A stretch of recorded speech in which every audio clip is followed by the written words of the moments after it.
I now have the pleasure of requesting Sri Anil Relia, the Director of NABL, to address the gathering, please.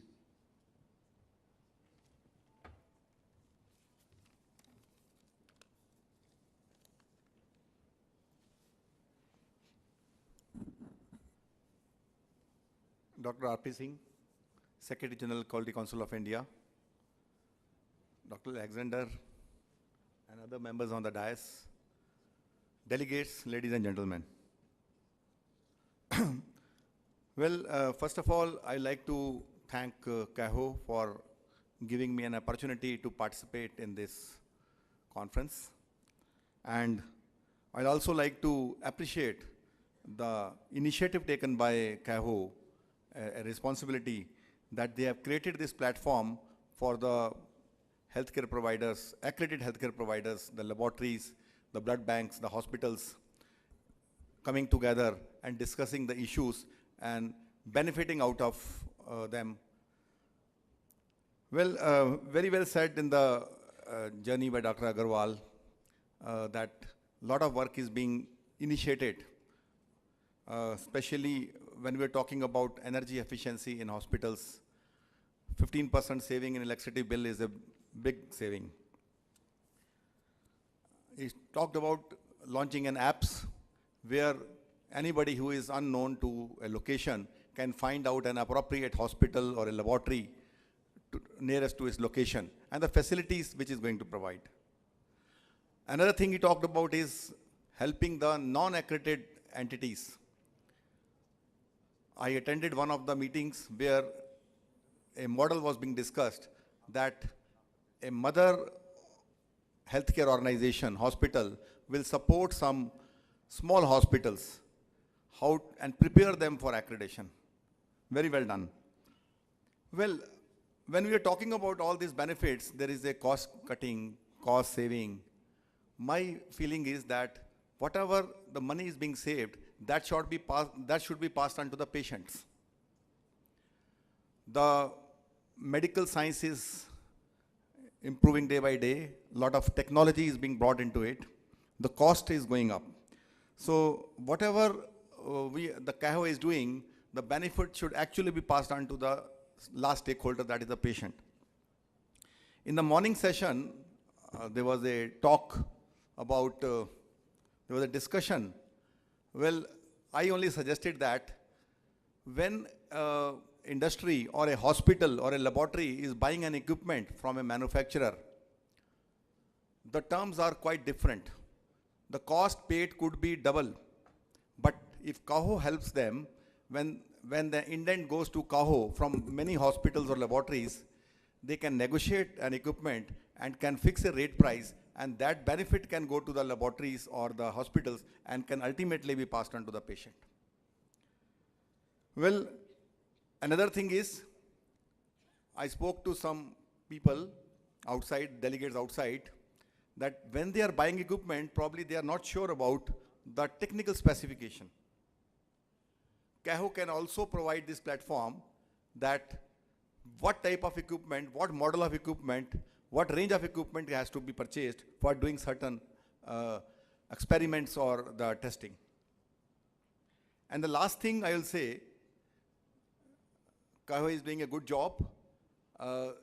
They are negotiating with the government that the laboratories or the hospitals which are accredited, some incentives in the form of tax rebate, custom rebate should be passed on to the healthcare providers.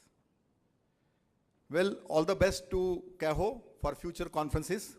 And I learned in the first conference from the laboratory side, very few people had participated, 20 or 30. This time I understand it is 70. Hope next time half the people will be from the laboratory. Thank you very much. Thank you, Mr. Anil Relia. It's most apt that we have as the chief guest for this evening's function, Sri R.P. Singh, who symbolizes quality in our country. Quality, in the words of William A. Foster, is never an accident. It is always the result of high intention, sincere effort, intelligent direction, and skillful execution. It represents the wise choice of many alternatives. May I have the chief guest on the dais to address the gathering, please?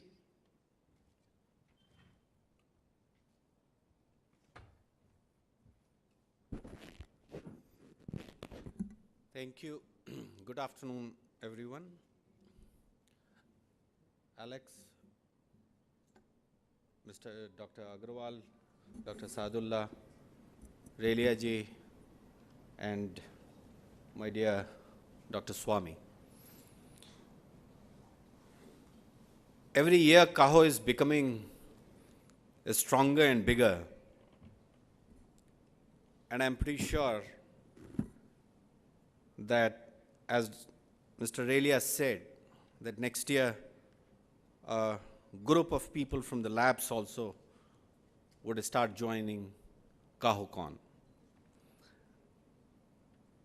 Friends, I have been involved with KahoCon for the last 2 years, and I've heard only in the last session a few observations and concerns that have been bothering me as well.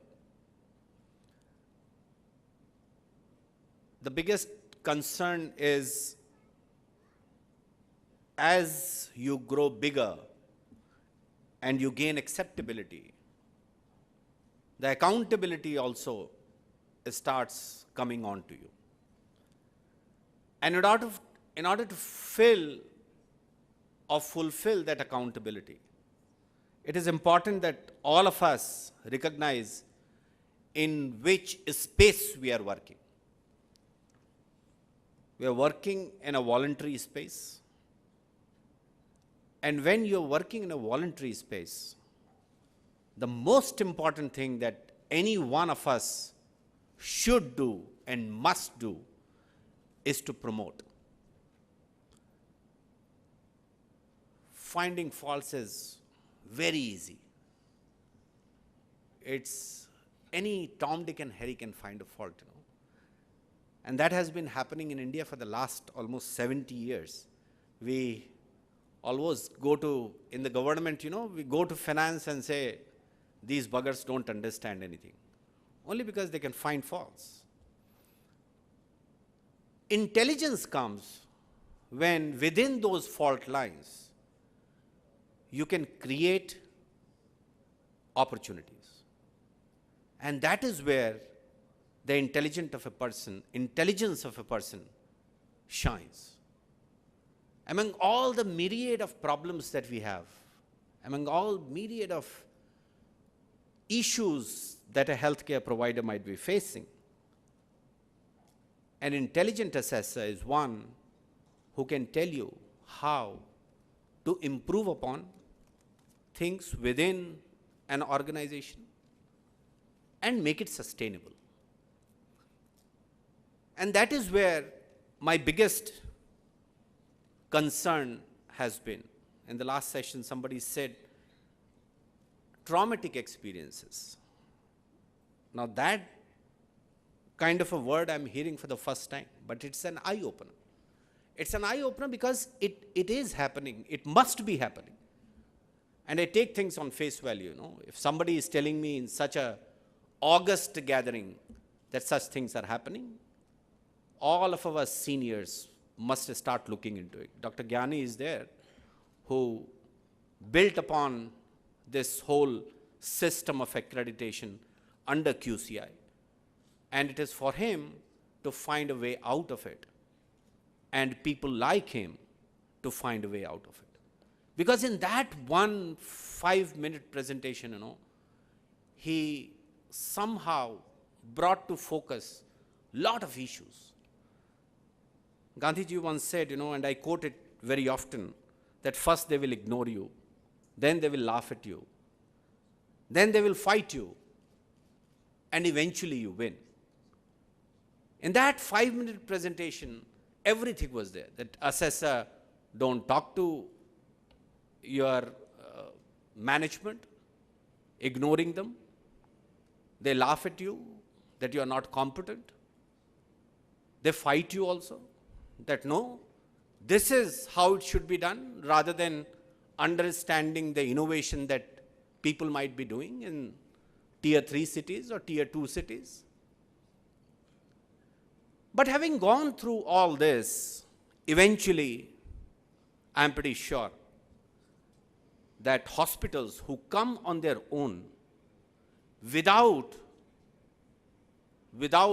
the mandate to go through accreditation, without a statute asking them to go through accreditation, without the government giving any incentives to go for accreditation, people who are driven for quality, who believe in patient safety, who believe in CQI, continuous quality improvement, who believe in patient care, do come, and then they congregate under the banner of KAHO to somehow bounce these issues and concerns to organizations like QCI, NABH, or NABL. It's a wonderful experience having an organization or a congregation like KAHO to be helping us out in this journey. But believe me, the journey cannot be theoretical. You will have to jump on the ground, to improve the quality of assessment as well. I was thinking before coming out here that how a mechanism can be built up that KAHO gets involved in increasing the positivity around assessment, in improving the behavior of a few assessors, in bringing about some kind of uniformity in assessment. I'm willing to spend money on this.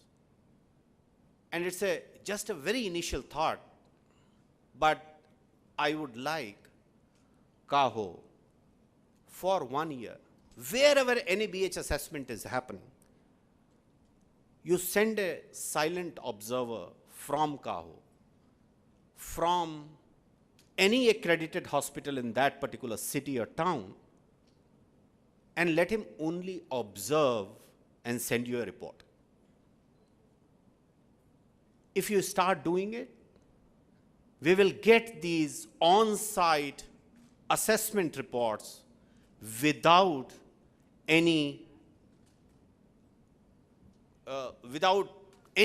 telling us that this has been accentuated, this is false, this did not happen, or anything like that. I'm willing to spend about 10 lakh rupees for a year. I'll give it to KAHO to take care of that system. That system can be built up, and I would request Dr. Gyani to sit down with them and make a plan for it. Let us start doing this, because very often, what happens is, I have gone through that process and I know how it happens, I must have assessed more than 300 institutions in the country. And every time I tell you, somebody or the other in that flock of assessors would go haywire. Since I'm a smoker, my biggest problem was that after 1 or 1.5 hours, I would go outside to smoke.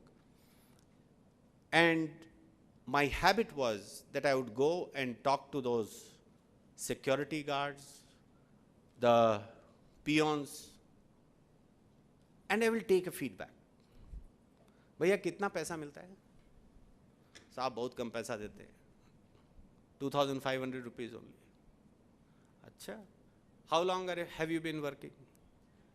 The best of feedback comes from people who are at the bottom of the pyramid. And you can gauge the quality of an institution, how loyal your employee is to the organization. Even if you are not paying him well, but if you are giving him the empowerment, he would never complain to you that he is not getting good money. So sometimes, in order to build a culture, it is very important to first empower your people. I am willing to empower everyone, provided that empowerment comes with responsibility. The other thing that I would like Kaho to do within the next 1 year is, I discussed with Dr. Relia, there is a provision of, Dr. Gyani knows it, there is a provision of stakeholders member in ILAC. Since you have already about 200 labs who are accredited by NABL within the healthcare sector, it is very easy for you to become a member of ILAC and become a voice of the stakeholders at the international forum. That would not only give us visibility, that would not only give Kaho visibility, it would also create a force behind Kaho that tomorrow, when we build up something and we propose a policy challenge in India or a policy change in India, people would tend to listen. When you are forced, the most important thing that one must do is that you should and you must start with activities that impact a large number of people. Over the last 1 week, I have attended 2 of NABH events. This is the second one. At Lonavala, I spent about half a day at the assessors conclave. There also, these issues came about.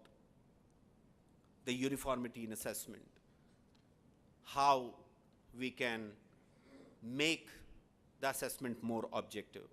Murli is working on it, and he has tried to bring about some kind of uniformity and reduce the subjectivity in assessments.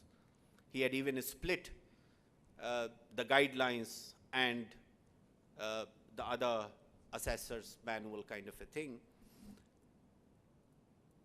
But important is that if suppose tomorrow we want to go to the government asking for exemptions, the government will immediately ask you that have you done something on the ground that you are asking for exemptions, or you are asking for exemptions just on the basis of number of members that you have.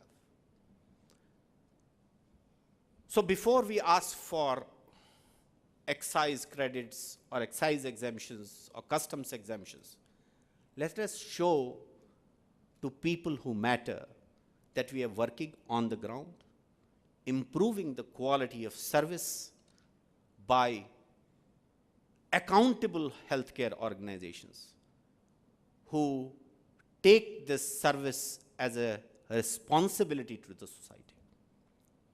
The other important thing that resonates all around is that how are we going to take small healthcare organizations along the way.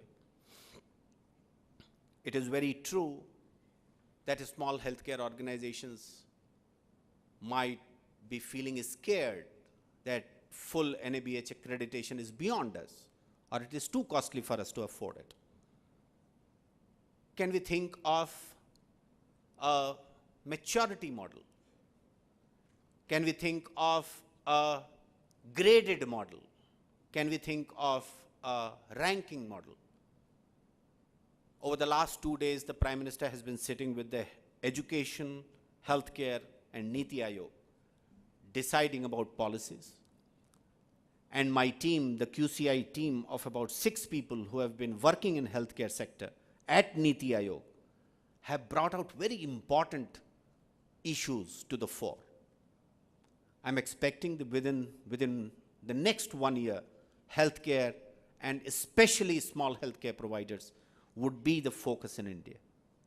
But are we ready?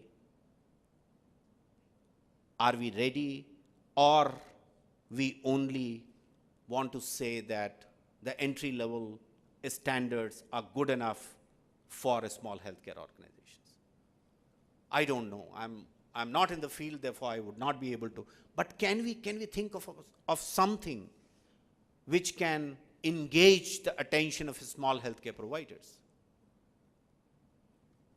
And that perhaps is one of the burning topics that we need to look into. There are a lot of other issues that are there, but for now, I would only request KAHO and this group of accredited healthcare providers to take this exalted position in the society with a lot of responsibility, with a lot of humaneness, and with a culture of service to the citizens of this country. Thank you very much.